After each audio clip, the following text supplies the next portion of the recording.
speaking, but boy, I sure appreciate you being here. I want to share something real quick. Last night I went to a meeting and I just have to tell you, it was incredible because it was a panel of young people. When I say young, there was one senior who just graduated from high school, two sophomores, and two freshmen in college. And they were so impressive. It gave me so much hope, and they were asked all these questions and they delivered so well. And you're just like, wow, we are really putting together a group of good conservatives and people that they have challenges in colleges, and they do have all of these professors that are so left. But I just want you to know it's pretty special to hear them speak and to hear that interaction with them. So we continue to fight for America and for our youth, and they're there making a difference in this world and are going to be great leaders, I'll tell you. It was really impressive. I want to thank all of you that responded last week to our the question that Shirley had asked. Alan Vera, I want to say you really knocked it out of the park. We're not going to share this information in detail today because we have so much to go over, but I just wanted to let you know that there were a number of people that participated. But Alan, I just wanted to give you a major shout out for what you did, and I can't wait to share that information too. I don't know how many of you, Tom and I were having a conversation. Tom Boone and I were earlier, and I asked him, have you taken the survey? And he said, yes. I hope you saw the survey in TAD Talks or the reminder. It's about continuing this on throughout the year, and whether or not we will do it during redistricting, but how often do we want to do a continued, and how often do we want to? So anyway, I want you to take that survey, and then that way will give us a good idea of what direction to go. Well, so let's get started. We've got lots to talk about. We have updates from the Senate, from the House, and then we have two special guests today, Chad and Donna. Donna Davidson is the special guest in the sense as our speaker, but she's been on every single week of these calls. So I can't wait to hear all this information. So Senator Brian Hughes, I'm going to let you take it away and give us your update, please. Good morning. Thank you so much. And I just want to try to express what it means, all that you guys are doing. And you know that you do it because you love your country and you love your state, and God has called you to do it. And so thank you. It makes a difference. You know, very few people show up, very few people get involved. And when you do, it matters. And so we're just thankful for you. Each one of us has a different role in this for this time. And so we're so thankful for what you're doing. Senate Bill 7, folks on this call are familiar with that, the omnibus election bill. It's about making our elections accessible and secure, right? Both are important, accessible and secure. And so Senate Bill 7 was that big bill that we got through the Senate. Over in the House, our friends were working on House Bill 6, another good bill with a lot of good stuff in it for our elections. And then in the process of committees, parts of those bills were combined. And you'll recall that Senate Bill 7, after it passed the Senate, went over to the House. The House put some elements of both bills, and now we're in that conference committee. Y'all know how this works. One House passes a bill, the other House makes changes. So unless we accept the changes, we go to a conference committee. And so that a committee's been appointed. On the Senate side, I'm the chair of the Senate delegation. I'm proud to be. And we have conservatives who've worked hard for election integrity. People like Senator Lois Colcourse, well known to this call, Senator Don Buckingham, Senator Paul Betancourt, many of whom have been on here. The folks on this call know them.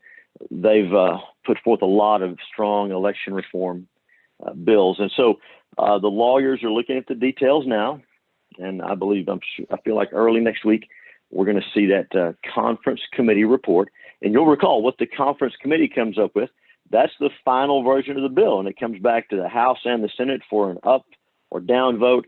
And then it goes to the governor. So we're optimistic we're going to have a strong bill. Again, a common sense bill with reforms that are hard to argue with. My goodness, y'all know what this is like. The left, the national media, wants to distort this and just say things that aren't true. I'm sorry, they want to say things that aren't true and just distort this and say it's about all kinds of things that it's not. This is about making our elections accessible and secure. We want it to be easy to vote and hard to cheat. And so while we get that final big bill worked out, we're still moving some single shot pieces of legislation as well. Representative Phil King from Weatherford, great guy, has a House Bill 2283. Now he's got something in that that's already in House Bill 7, but we just want to make sure. And that has to do with, I guess we're calling him now Zuck Bucks. You remember that Zuckerberg put millions and millions of dollars, even in Texas, to some of our urban counties. It's supposed to be used for election process, but who knows what the money went for. I think we agree that elections in Texas are not for sale, and no group on the left or the right ought to get to pay for the elections. That casts all kinds of doubt. So Senate Bill 7, I put a provision in there to prevent that. And Representative King also has the standalone bill, and we voted that out of the House State Affairs Committee this week. Also, my goodness, along those lines, we all want transparency. How about that central counting room where the votes are brought in and they're being tabulated, and then where when the votes stay there during the process, that needs to be live streamed to the public. We put that in Senate Bill 7. We want to make sure it stays in. And Representative Dan Parker, who you well know and love from Denton County, his House Bill 3276 provides for that as well. And I carried that bill in the Senate State Affairs Committee this week. So everything is coming together. Now the final details are still getting there, but we're very confident we're going to have a strong bill that we can be proud of, that we can defend. These are common sense reforms. And I want to stress to you, the reforms you'll see in Senate Bill 7 are not aimed at individual voters who are trying to cheat. That's not as big a problem as these vote harvesters, these people that come in and mislead the voters. They try to coerce the voters, or sometimes election workers who are not following the law. That's what these bills are aimed at, and that's where the real problem is. Most folks are trying to vote, and they're trying to do it right, but there's people who are cheating and trying to steal votes and coerce votes, and these bills take a strong stand, and they make sure that access is there and security is there. So that's what the bills are about. There's exciting things happening. We could talk about the heartbeat bill the governor signed this week. What a joy for us. The social media accountability bill that you guys have helped on is going to be on the House floor on Monday. So many exciting things happening, but I know we're focused today on election integrity, on the election process. So please keep doing what you're doing, and we are almost there. Well, thank you, Senator. That is, you guys are moving fast and you're keeping it going. So I know we only have days left before this is all going to come, the final day, and the things that are passed and put together. So thank you so much for that. I'm not sure if Representative Click is on yet. So are you, if she might be there, are you on there, Representative Click? I didn't see it come on, but I didn't know if you came on a phone number. Okay, well, we'll wait on that one. So what we're going to do is Representative J.C. Jatan, I know that you're there. I saw you somewhere. And would ask you to unmute yourself and give us your report. Yeah, good morning. As everybody's mentioning, we're almost at the end. I'm excited. So Tuesday is the deadline for the Senate bills to go through the House, and we'll be back on Sunday. As some of y'all have noticed, we did recess until Sunday, so we got Sunday, Monday, and Tuesday to push through the final bills that we're going to be able to before the midnight deadline, and we'll have some more election bills coming through on the House side as well. The Senate bills coming through the House side and finalizing. As y'all have mentioned, we are in the conference committee portion of this, and so on the House side, Chairman Kane is chairing that conference committee on the House side, and I think that he's gonna make sure that we have a good, strong bill at the end of this. Working with Senator Hughes, I have no doubt that we're going to have a bill that the grassroots is going to be proud of. That's going to secure our elections. That's not going to put any additional obstacles or impeding any voters. And that's the biggest thing, is just nothing in there should be able to point, anybody should be able to point to say that, hey, we're suppressing or preventing anybody from voting. We're making it easier. We're making it more secure. And I think we're going to be able to go to the voters of Texas and really to the media and just, pound the fact that when you look at this bill and what it actually does, it does good for Texans. It does good to make sure that our elections are secure. And so I'm excited about what we're going to put together on that. And we got Representative Clardy and myself on that conference committee as well. And I think we're gonna put together a good bill. And we're almost at the end of this, and we'll have some good election bills still coming through. The single shot Senator Hughes mentioned, and I think we're getting close to the end of this, and I think we got stuff to be proud of. And so, is there any questions at the end there?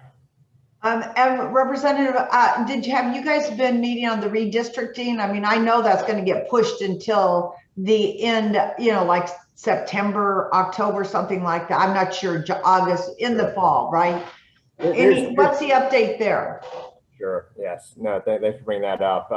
We did put it a little bit on the back burner for the rest of the session, just because of everything else going on.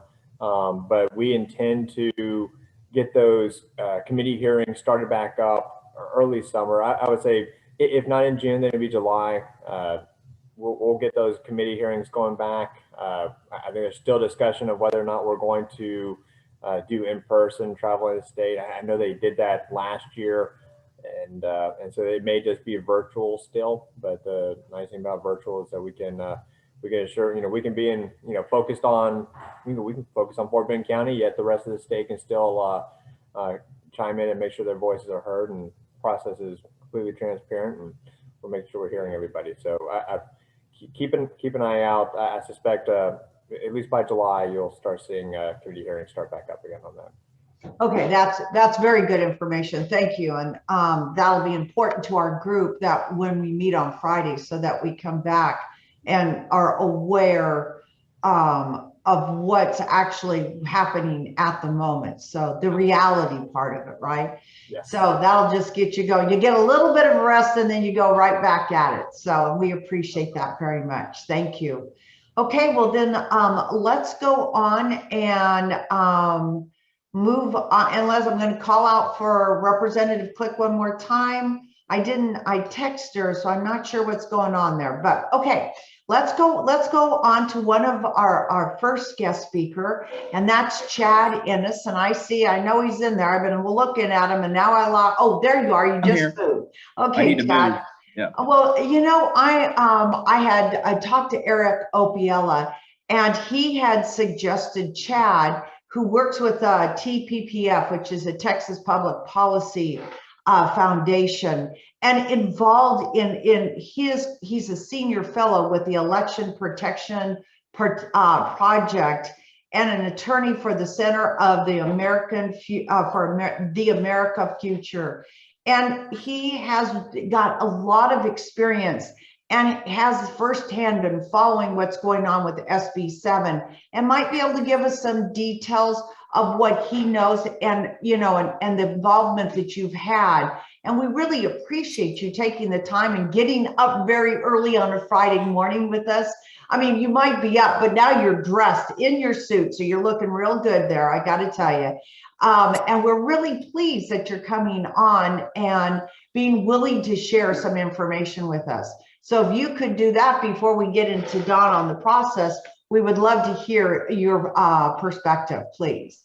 Sure, and thanks for having me. I feel like I'm in a House Elections committee meeting with all the faces I've seen. They've been working hard all session to push these through. Hopefully this won't be a 22-hour hearing, but we can get it done quicker. But first of all, you've got Representative Donna on here and Senator Hughes. Those two are the rock stars, two of the rock stars of the election bills.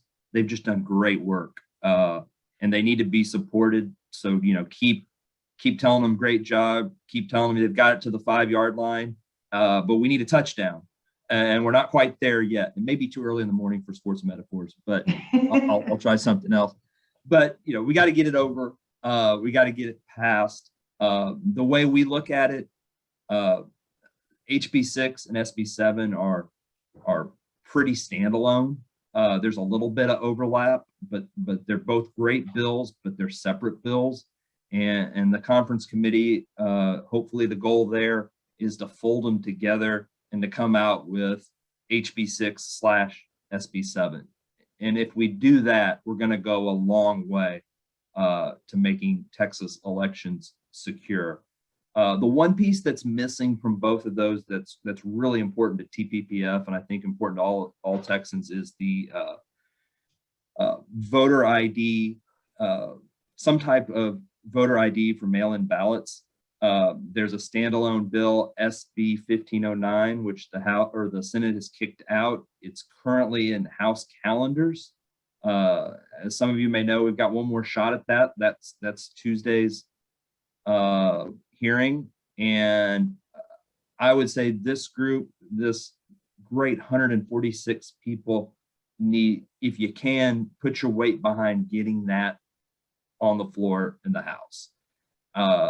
It should pass if it gets to the floor, but it's got to get there. So 1509, SB 1509, Cody Harris is carrying it in the House. That is of vital importance. And if we get SB 7, HB 6, plus voter ID by mail-in ballots, man, we've done great work. We've done great work for Texas. And the other thing, I think, as you guys go around and talk to reps and talk to your friends and talk to folks, these issues, as Chairman Hughes said, the media has demonized this, but the folks in the regular folks don't buy that. These are common sense things that poll through the roof. What I just talked about, voter ID for absentee ballots, that polls at between 70 and 80%. Not 70, 80% of Republicans, but 70, 80% of voters. That's a huge issue. I mean, we can't get that kind of agreement on anything. I mean, my goodness. So that's a huge issue. 66% of voters say we need election reforms. That's 60%, again, 66% of voters, not just Republicans. 63% of independents agree with that. So these are very popular issues. We should not lose sight of that by the media demonizing it, using bad history to play gotcha politics and all those things. So my message is push for SB 1509 to get to the floor. Chairman Hughes and Representative Jatan, like I said, they're the rock stars. They know that 6 and 7 need to be folded together, but there are 10 people on that committee. So, make sure that the other folks hear it as well. So. Well, Chad, that's great. I love that you gave us a call to action in calling our representatives to at least talk to people that are on calendars, because I sure hope that SB 1509 is going to get pushed out of calendars. Is it looking good to do that? I don't have a great feel for it. I wish I could tell you that, oh yeah, it's coming out, or even that it was dead. That would be something that'd make me at least know. But we think it's a good bill. We know a lot of folks think it's a good bill, but the way that the House is kind of operating right now, it's kind of a pit. So, or information wise. So anything y'all can do with calendars to push that thing, as far as TPPF's perspective, is 1509 is the most important bill. We think that the voter ID, we think that is the place that is the most ripe for fraud. And right now, all you have to do is scratch out a signature, and it's a judgment call on whether to take a ballot or not. If we get a little more information on there, driver's license number, social security number, that cuts down on judgment and makes it a more secure system. So we think it's of vital importance. Well, I want to, that's great. And I thank you for that challenge and to hear the importance of that. So, if you, ladies and gentlemen, if you go to our TLO, you've all been working on that platform that can give you the details, and then also the calendars, the calendar, who's on calendars. But I think maybe what might happen too is, what about if you talk to your state rep and ask them to talk to calendars? You know, they have developed relationships. So either way, both ways, do it, and let's see if we can help get that pushed out of there, because you guys have really made a difference when you've made those calls before. So let's try it again. We can't give up at this point. So thank you so much, Chad. We really do appreciate it. But don't go anywhere. There's the hot seat that you might be on. So that gets to answer some questions. And so we're going to, now we get to go into, well, Donna, just before we go to you, I'm going to call on, see it, because I haven't been watching. Representative Click, are you on yet? I don't think so. She might have gotten called away. She told me that there might have been some meeting that she might have had to go to. So anyway, let's move on to a friend, an experienced person. I mean, Donna, when I was reading your resume, I mean, I knew, or your bio, I knew a lot about you, but I didn't know everything about you. And I really hope many of you clicked through the part yesterday when we said click here to get Donna's bio from TAD Talks. I mean, there is so much there, but just a couple items to say is that, you know, she's the RPT's general counsel. She helps, you know, she works with many people in many areas, but especially in that election law, and just an expert. But, you know, 17 legislative sessions. She and her husband are like in it deep, and they know what's going on. And I think, Donna, you're going to be able to share with us maybe what your husband helped do, because we're going to explain the whole process here. But, you know, one of the other things, she volunteers. And this is some way that, this is how I got to know Donna, is a person that is willing to give her time. And back in 2017, she helped with the election, the campaign management committees, schools that we had, and I was involved in all those schools. And she was, I don't know how many you went to, but it was like 10. And when she was asked, she went and did it on the election, campaign TEC reports, and the reporting and everything. So let me just tell you, Donna is a fabulous person, somebody that knows experience in election law, and we are so blessed to have her sharing this information about how the process works. So Donna, I'm going to turn it over to you and let you go forward and give us the details, please. Well, thank you, Tony Ann. That was very sweet. For those of y'all who don't know me, I am not necessarily an expert in the legislative process, but as Tony Ann mentioned, I've been around it for a very long time. As a matter of fact, since 1984. So I remember when we got the computers in the Texas House and the Texas Senate offices, and they were huge. Okay, so this is history, folks. I was in my 20s. So I'm going to give you a little bit of a perspective on where some of this has developed. You've heard that Senator Hughes and Representative Jeton have talked about how, you know, here was a deadline for this or a deadline for that. I remember the times when members of the House would be on the House floor. The clock would be stopped on sine die, which, if you don't know what that means, that's the end of the day, the end of the session. The clock would be stopped at 11:59 physically. It would be about 1 o'clock, 2 o'clock in the morning, whatever, when it was finally adjourned, if somebody didn't give up talking, and bills would die because there was a 72-hour rule. The 72-hour rule meant all sorts of stuff could be provided and end up not being read by any of the members and potentially pass at the very end of the session. 72 hours. So where did the 3 weeks come from? Someone who shall remain nameless, but who is near and dear to my heart, and I've been married to for 39. Oh, never mind. I didn't say that. Actually mentioned to someone. Now remember, this is when the Speaker of the House was a Democrat. There were stories that sometimes during that 72-hour rule, you know, back then they printed these bills, folks, and they delivered these bills to the offices. They had to be time stamped. We did not have the computers that we have today to be able to access information as readily as we can. There's a story, it might just be folklore, that one of the little house sergeants was delivering or had all these bills.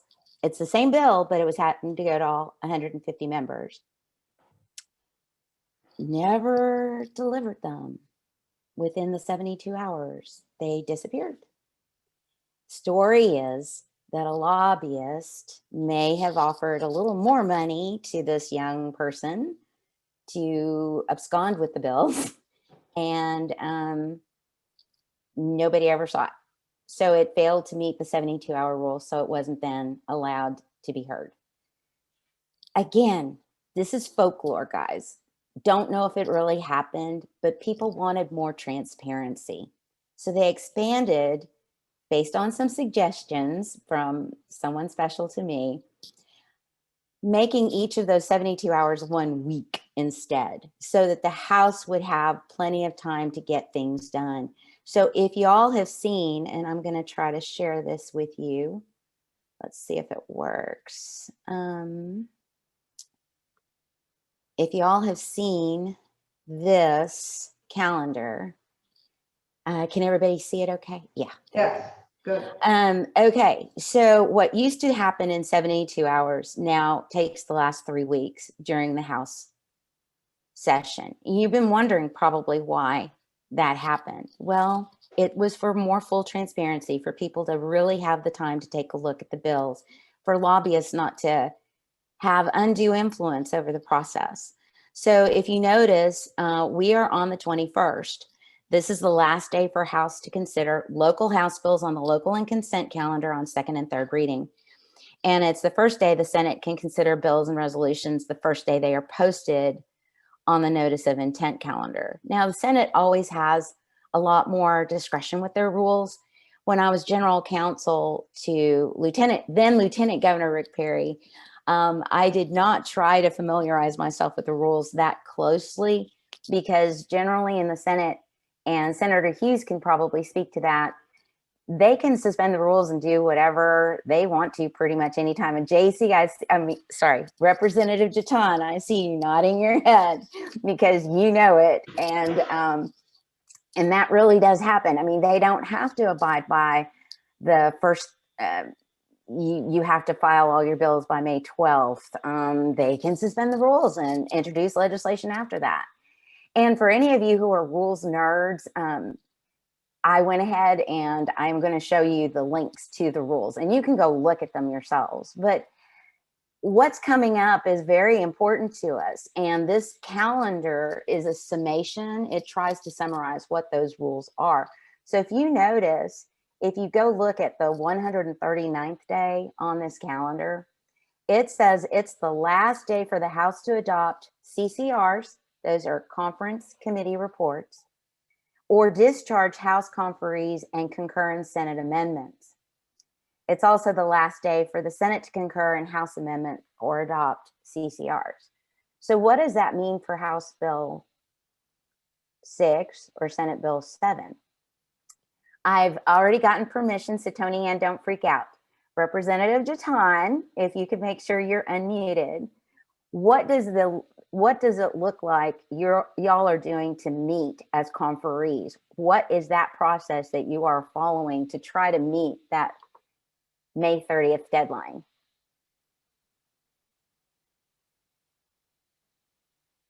Did you hear the question, JC? I did not. I'm sorry. No, that's okay. What kind of schedule are y'all following to try to meet as conferees to meet that May 30th deadline? Yeah, so I can tell you on the House side, the Chairman Kane is kind of leading that process, and we've kind of had individual meetings to kind of look at what we want in the bill, and I think that you're going to find we'll likely have a meeting early next week to kind of go over what we're thinking and work with the Senate with that as well, the conferees. Well, and that brings up an interesting point. These are not necessarily meetings. There's not anything that you can go necessarily and attend. So as Representative Jaton has just said, they're kind of conferring. It really is a conference committee. They can do it by email. They can do it by phone. They can discuss little things. You know, what can you do? What can't you do? What do you want to include? How do you want to include it? Has there been, and this is, I'm not putting you on the spot, but I am. Have there been any discussions of going outside the bounds for any reason? There has been discussions about that, yes. Okay, so we're not divulging what those discussions have been or what's outside the bounds, but generally speaking, if y'all are familiar with the process and there is an excellent, the legislative process available from the Legislative Council, if you're not familiar with the process, if there is no concurrence with the Senate amendments, when the Senate amends a House bill, or with the House amendments, if a Senate bill is passed, that's when you go to conference committee, because it has to be the same to be able to go to the governor's office. So if it's not a component of that bill, there is a resolution that can be passed to go outside the bounds. So are there potentially some bills that are not being heard that then could be added to the conference committee report? There is a possibility. Representative Jaton would tell you that, oh, to go outside the bounds, though, you then need to have permission of both houses to do that. So that's yet another hurdle. So when Tony Ann asks, what are some of the things that we can do? And if it's in conference committee, is there anything we can do?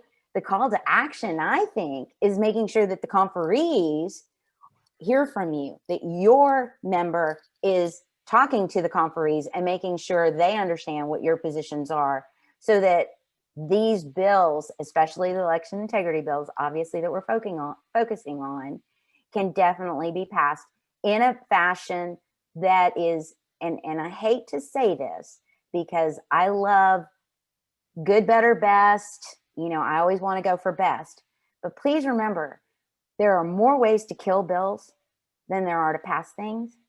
We're getting to the point where killing bills is going to be an objective. There have been bills killed, you know, throughout the process, either being referred to a committee that wasn't favorable. Maybe some members just filed a bill and didn't really want to pursue it, but they made sure to do so on behalf of the particular constituent or whatever the reasoning was. But this is the time to kill bills. Somebody had asked a couple meetings ago, why does the legislature only meet 140 days for every 2 years? The joke is that the founders really wanted it to be 2 days every 140 years. Now, why? Because we're Texans. We don't want people messing with us. We don't want people telling us what to do. We don't want a bunch of laws. We started with the 10 Commandments. 10 Commandments are now being expanded. Look at how, I mean, we're conservatives. Conservatives like to keep things as they are. We don't want a whole lot of movement. We don't want a whole lot of change. If it ain't broke, don't fix it, right? Right. So then if they're able to come into our homes more than 140 days every 2 years, no telling what kind of shenanigans they could be pulling. Now, that is present company excluded, of course, because there are fine and upstanding people that I represent that are in both houses and statewide office holders that I represent, and they want what's best for you. But there are others that are not so upstanding. So what we need to do and what we need to make sure of is that we're familiar with these rules, that we understand when the deadlines are, and that we also follow this process and not let up, because you can see right there, it's the last day before the last day of the session that they can adopt or concur in the CCRs. And that's where the main election integrity bill is right now. And that's a process that we have to be familiar with. Now, again, where did this 3-week come from? After a suggestion from my husband to a member, there was bipartisan support. It was back when Speaker Laney was actually the speaker. And not surprisingly, and he is a good guy. I've had to work with him because I've represented the Republican Party of Texas. Glenn Maxey, who is now at the state Democratic Party, actually kind of acted like it was his idea, which is great, because if you can get something passed that they thought was their idea, awesome. Oh wait, this is what I really do. I don't do this, I do this. But anyway, totally awesome. And that's what led us to this more transparent process. And transparency is key. So for those of you who are rules nerds, you can go and find what the instructions are and what the rules are for both the Senate rules, and they've got instructions to conference committees. And you also can find the House rules and see what those deadlines are, the processes for it. There is no meeting for you to go and attend a hearing on. Just like Representative Jaton said, they are conferring, and conferring means however they need to confer. And they can come up with an agreement. Maybe the House conferees will meet on the House floor. Maybe the Senate conferees will meet on the Senate floor. We're not allowed on the Senate floor. We don't know what's going on. So you really have to follow what's in the process. And this meeting is going to be so important next Friday for us to find out where the conferees are if something hasn't already come out for everybody to adopt. So you can see that the process is more for killing bills right now than for passing bills. But I do want to mention something that came up recently. What happens if two bills pass and they cover the same information? Okay, there is in the Texas Government Code 311.025, irreconcilable statutes and amendments. So sometimes bills pass in the same session that are not worded exactly the same. We were talking about, and I'll just mention Phil King's bill because it was mentioned earlier today. So it's in Senate Bill 7. It was in House Bill 6, and it's a standalone bill. What if all three of them had passed? How do you deal with that? How do you harmonize? There is a statute that talks about how you get to look at it. Each house engrosses their own bill. And then when it's enrolled, that happens toward the very end. So the enrollment process takes a little bit of time. For those of you who don't know what enrolled means, that means it's passed both houses. So let's say Senate Bill 7 passes, the conference committee report is passed, and it is now enrolled. When it's enrolled, that means it's going to get on its way to the governor. But it first has to be signed in the presence of each chamber by the presiding officer.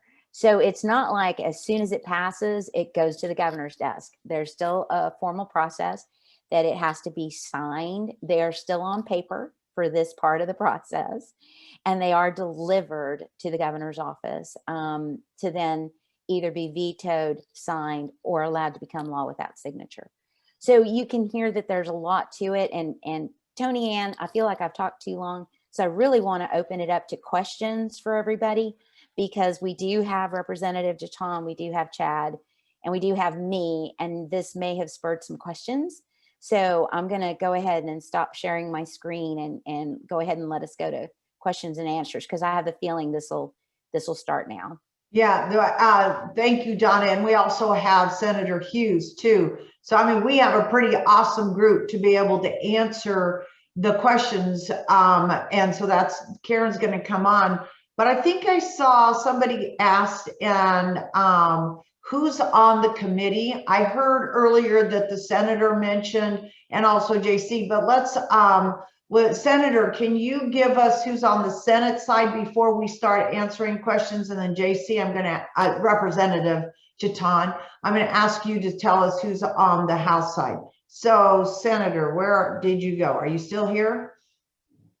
If I'm not mistaken, I believe he did have to jump off. He had to drop off for just a minute, and he Oh. texted us. I asked him if I could ask him some questions during this, and that's why JC was the only one on the hot seat. Aha, I didn't see that. Well, great. Well, then JC, you're on the hot seat to answer who are our members of the committee.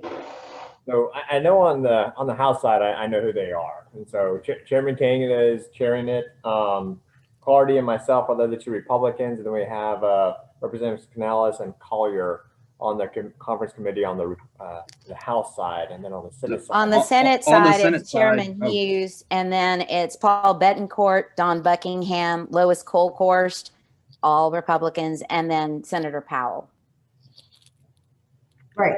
Okay, so I just want to make sure everybody heard that again. Okay, so now where are you, Karen? There you are. You get to start the questioning. I'm right here. All right. Welcome to the hot seat. And for the first time, Chad Ennis and Donna Davidson. And Representative Chaton is very familiar with this now. Okay, I'm going to start with questions we didn't get to last week. Why isn't verifying address part of cleaning voter rolls?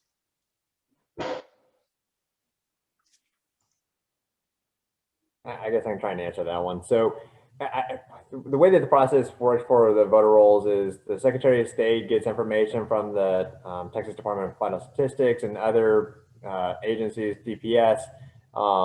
When there are discrepancies that are very clear, there are attempts to first clear it at the Secretary of State's level. If it's not completely clear, then it goes down to the counties, and the county voter. So either the tax assessor, the clerk, or the elections administrator will do the cards and verify that the information there is a discrepancy and try to clear out the voter rolls. The enforcement of that and the actual carrying out of those duties is something that we've kind of worked on this session. That's why we had some of our bills to try and help make sure that is getting done. But we're trying to get the. We know there's more that would need to be done there, but there is a little bit of a process in place right now. Senator Betancourt had a pretty good bill on that, at least partially related to that, with regards to not being able to register PO box as your address, not being able to, use a tent on the side of the street of Austin as your address. I'm pretty sure, I wish we had Senator Hughes here because he would know for sure. I think that cleared the Senate. I don't know if it made it over to, if it ever got a hearing with your committee, Representative Chaton or not, but Senator Betancourt's on the conference committee, so talking about outside the bounds, maybe that's something that will show up there because it was pretty non-controversial, I think, in the Senate. Yeah, and we had something. I had a similar bill allowing the Secretary of State to provide training, audit, and enforcement of that, and I think we'll have something addressing this in SB 7 is the hopes, if we don't get the individual bills through. Excellent. All right. Is there anything in the bills that are currently still alive which require voting system companies to be located and equipment manufactured in the U.S.?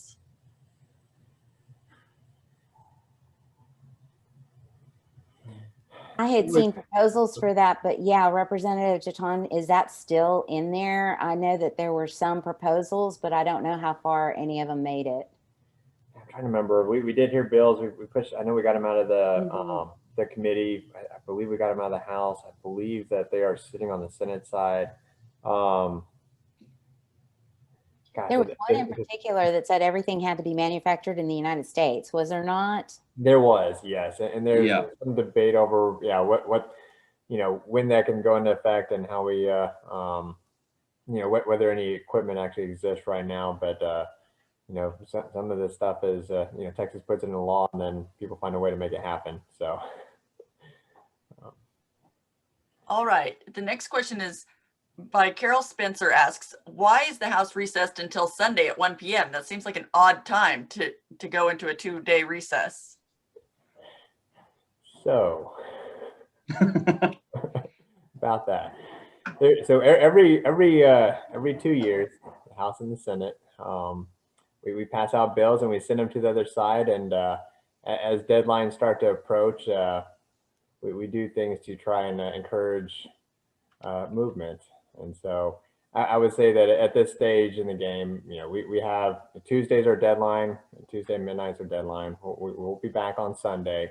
We got Sunday, Monday, and Tuesday to push through more Senate bills out of the House. Looking purely at the numbers, this is what the House side did, and they felt that the Senate needed to push through more bills. And so, as far as we're concerned, we're allowing them to catch up. But this is kind of how the process works at this stage. And so, bear with us. I still feel confident we're going to get some good bills to the governor's desk. All right. And related to that, can SB 7 conference committee meet while the House is recessed? Yes. Okay. Angelica asks, once the conference committee agrees and it moves forward for a vote, if the Senate votes yes on SB 7, but the House votes no, does that kill the bill? I'd say likely, yes. Yes. All right. And Ben Brown asks, when can we expect the SB 7 conference committee report? I couldn't say yet. I mean, there's a clear deadline. We want to get it out there sooner than that. But it's an important bill, and so we're going to put the time necessary into it. And we're working on the House side, the Senate side is working on stuff, and so at some point we're going to have to put that together. And if we just magically all agree, then we'll get that done sooner than later. All right, looking for magic then. Is there anything in the bills currently that takes care of possible electronic cheating and that requires logs and printouts?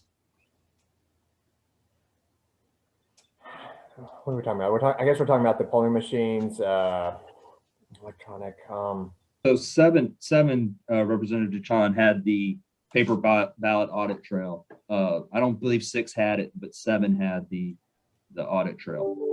Yeah, so the paper ballot backups for sure. Risk limiting audit, I don't know that made it into the pilot program made it in, or was originally in SB 7. There's some discussion about because I have Senate Bill 598, which handles that, and we're still trying to push that through as a single shot.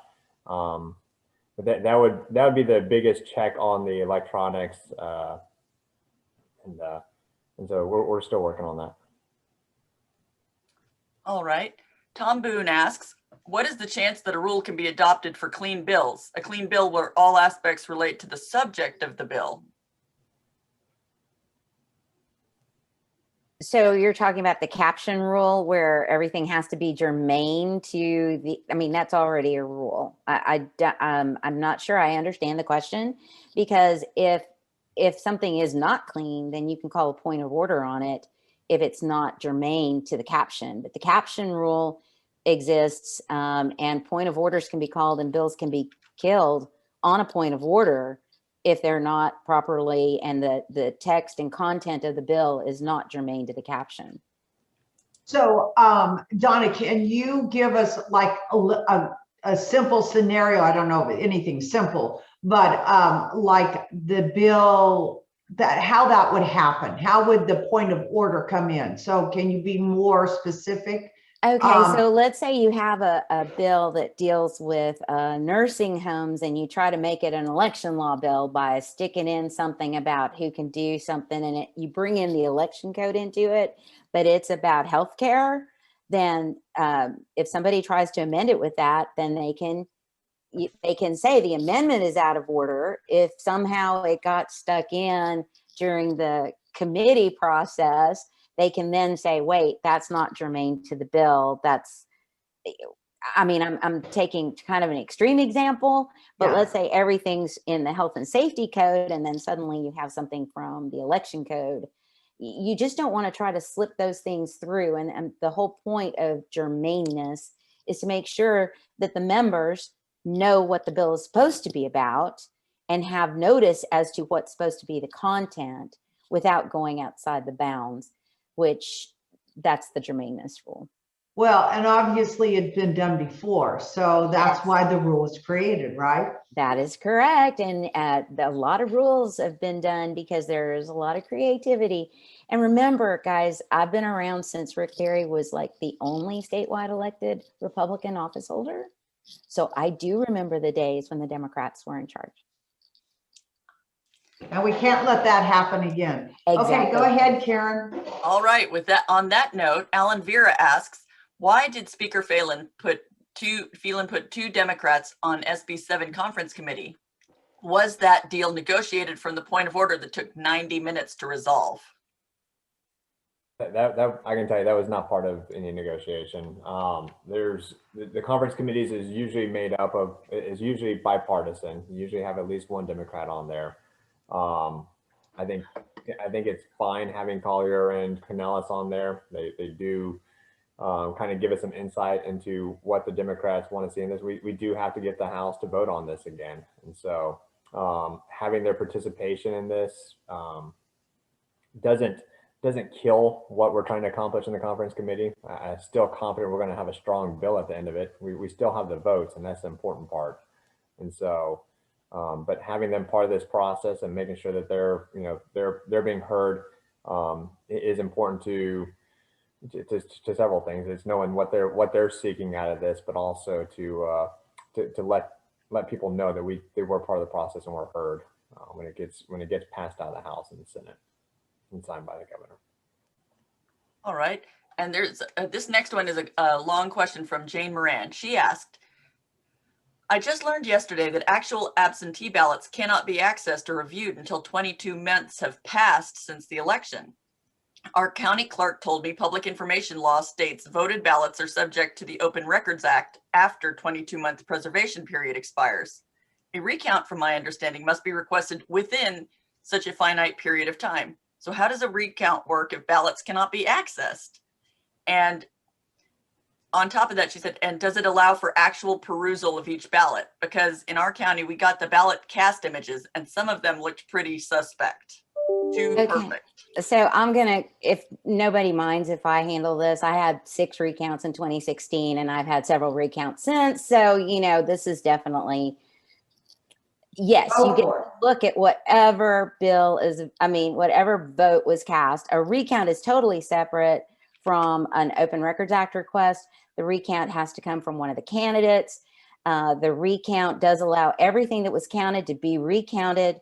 If it was electronically cast, if you have the print out of the bills, and I had this situation in College Station in a city council race where there was no discrepancy once we did the paper ballots. And then the question was if we wanted to go ahead and recount the digital ballots.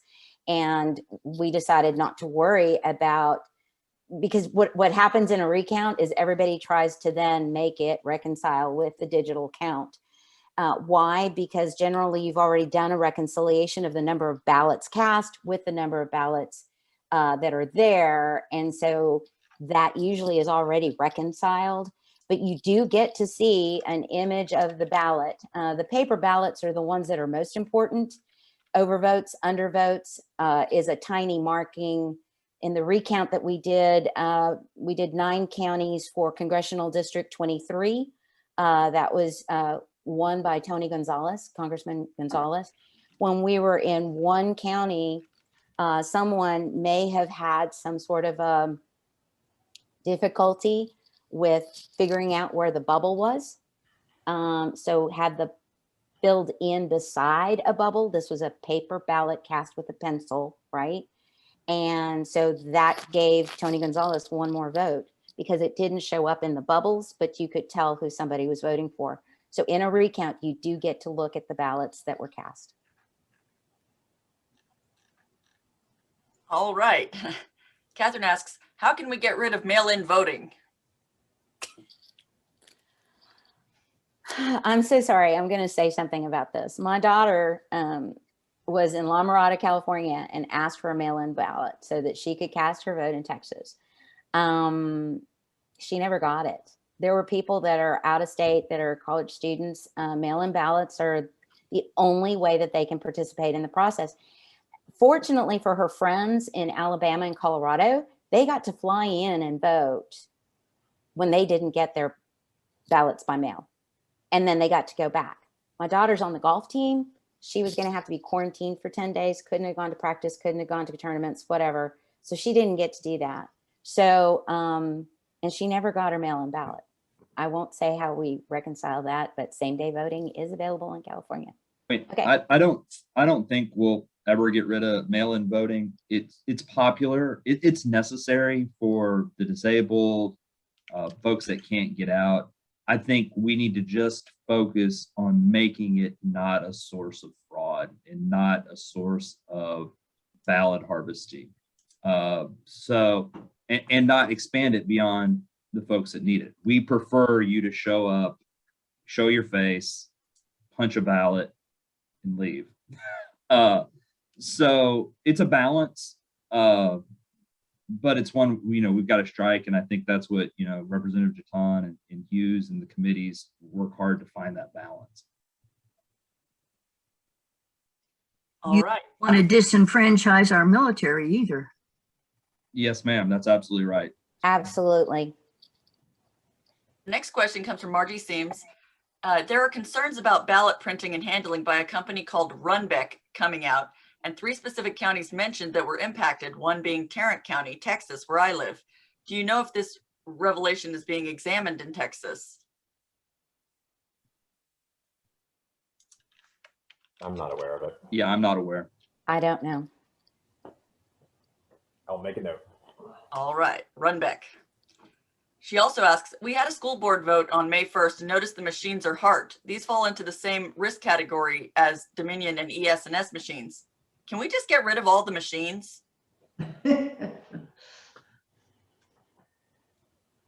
I'd say no. I think we're actually moving in the other direction. We want to have the equipment there to make our elections more efficient. We don't want the longer lines. We want to have the electronic system, but I think that most people would agree that we want the paper ballot backups.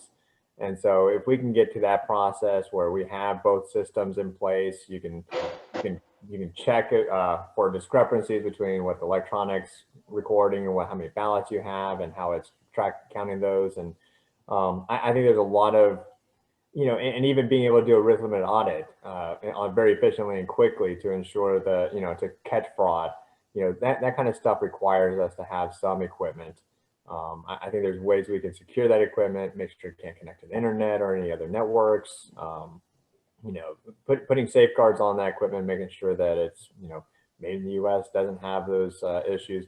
But there is a pretty lengthy process that goes into place before that equipment can be put in any polling location in Texas. It's got to be approved at the federal level, and then the secretary or the state has a setup to make sure that it's checked very well. And that's why we don't have the which equipment was it that's banned in Texas, the Dominion or whichever one it was that was part of all the news stories, to ensure that that there are equipment that aren't allowed in Texas because they're not as secure. And so I think we're gonna have a hard time getting away from that.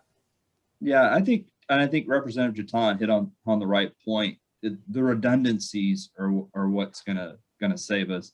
I mean, go back and read about elections in the 1800s and early century where ballots would just show up and no way to track them. And I mean, paper ballots are good, that you can hold it and look at it, but they're also more paper ballots can show up, paper ballots can disappear, paper ballots can be manipulated just as well. But it's that redundancy that's given to us by the electronic systems with the paper ballots backups that gives us, no system's foolproof, but we just keep working to stay ahead of the fraudsters and create systems where if someone cheats, we can at least figure it out.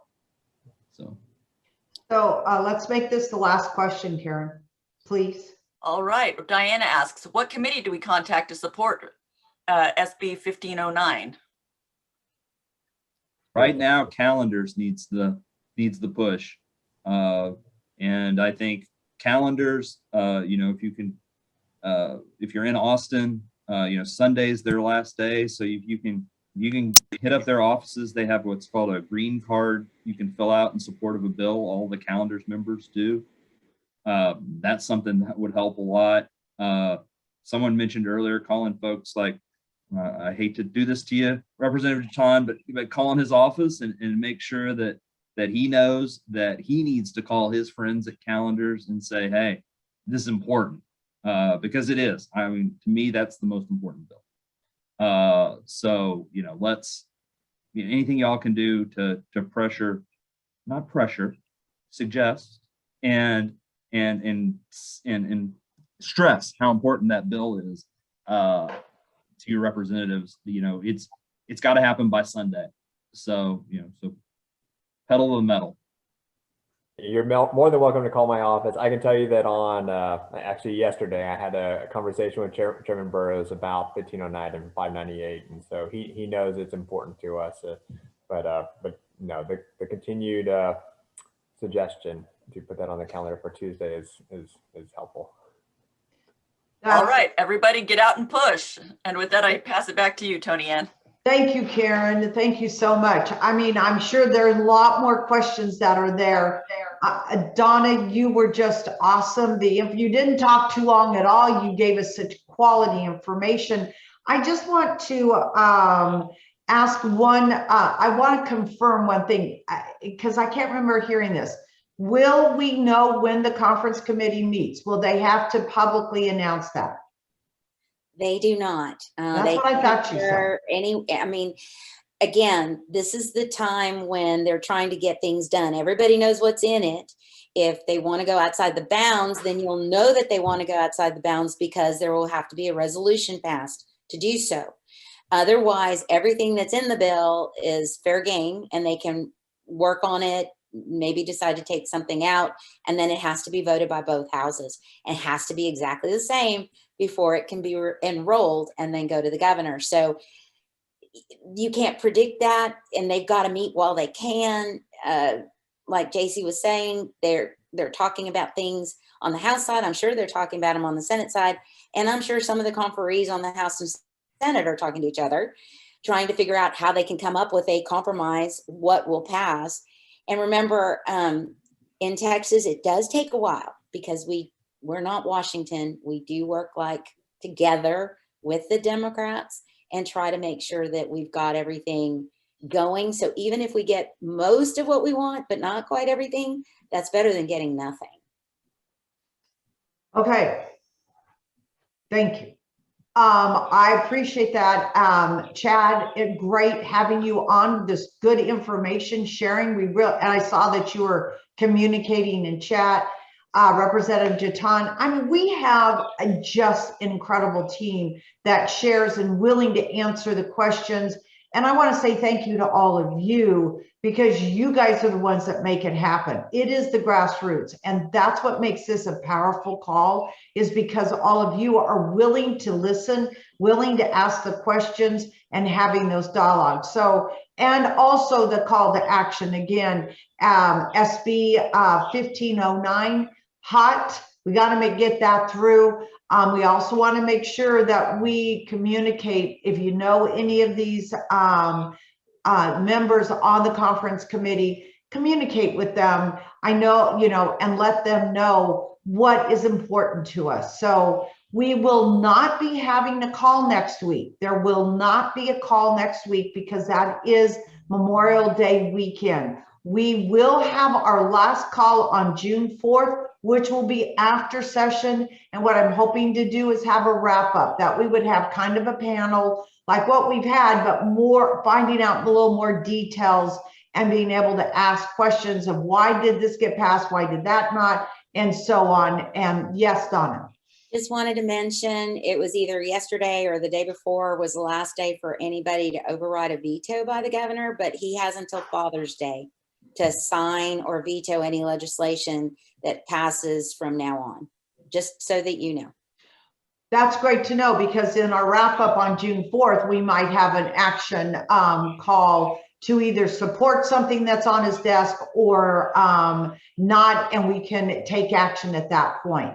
So I also, one of your action items, do not forget to take the survey. It came out in TAD Talks, and that there you can click on. It's only like 4 questions. So it's not a long survey, and I'm not asking for any money. So I just want you to be able to take it and to get the information back from you. I again want to say thank you. Thank you so much for participating. Donna, Chad, Representative Jatan, you guys are awesome. And it was so informative. So thank you yes, I agree, Michael. They get a big round of applause is what they do. So we thank you all, and you guys have a fabulous weekend, and we will talk to you on June 4th. You might hear from us sooner, but talk to you on June 4th or see you at that time. Thank you all. Thank you all for all y'all do. Thank you. Thank you. Yeah, thank you, everybody. Thanks for having us. Thanks.